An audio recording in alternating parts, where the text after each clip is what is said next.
I love food. I love eating out. I love sharing meals with my friends and family. Food is such a big part of our culture, isn't it? It brings people together. It's an integral part of celebrations. It's what we use to show our love and affection for people. And when there's good food, life is just good.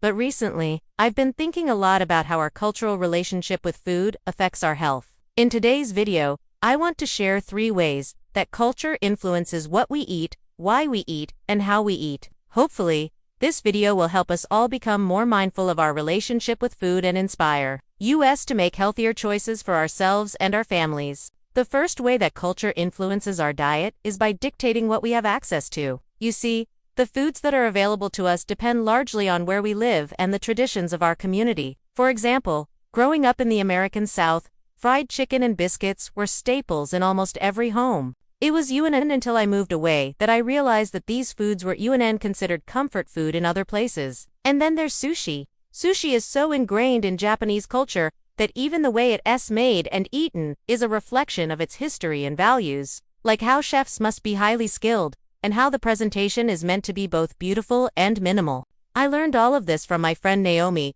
who is a real estate agent in Japan. And if you're watching, thank you for being my friend. The second way that culture influences our diet is through the role that food plays in our traditions. Like in many other cultures, food is at the center of celebrations in mind. For example, when we celebrate Christmas, we enjoy dishes like ham and sweet potato casserole. When we celebrate Kwanzaa, we have fried fish and collard greens. And when we celebrate birthdays, we eat cake. These foods aren't necessarily unhealthy, but they're not the most nutritious foods either. And since they're reserved for special occasions, they can easily be In fact, did you know that African Americans are 246 more likely to be obese than white Americans? One contributing factor is the role that high-fat foods play in soul food traditions. Similarly, Mexican Americans and African Americans are less likely to eat fruits and vegetables because they simply are as accessible or affordable in their communities. The third way that culture influences our diet is by dictating how and why we eat.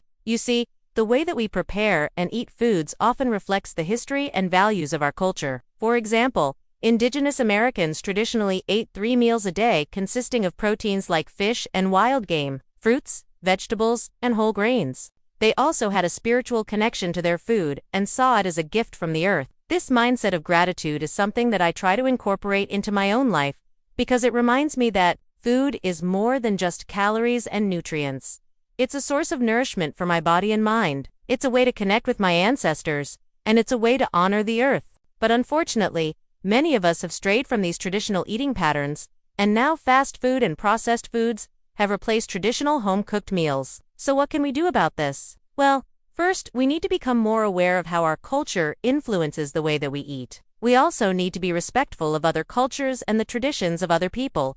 And finally, we need to make an effort to incorporate more healthy foods into our diets, while still honoring our cultural traditions. For example, if you're African American, you can enjoy the taste of collard greens by them with garlic and lemon juice. Or if you're Mexican American, you can make delicious guacamole with black beans instead of lard. I'm a firm believer that we can honor our culture and traditions while still making healthy choices. And I hope that you will all join me in this journey towards a healthier and more joyful relationship with food. Thank you for watching, and I'll see you next time.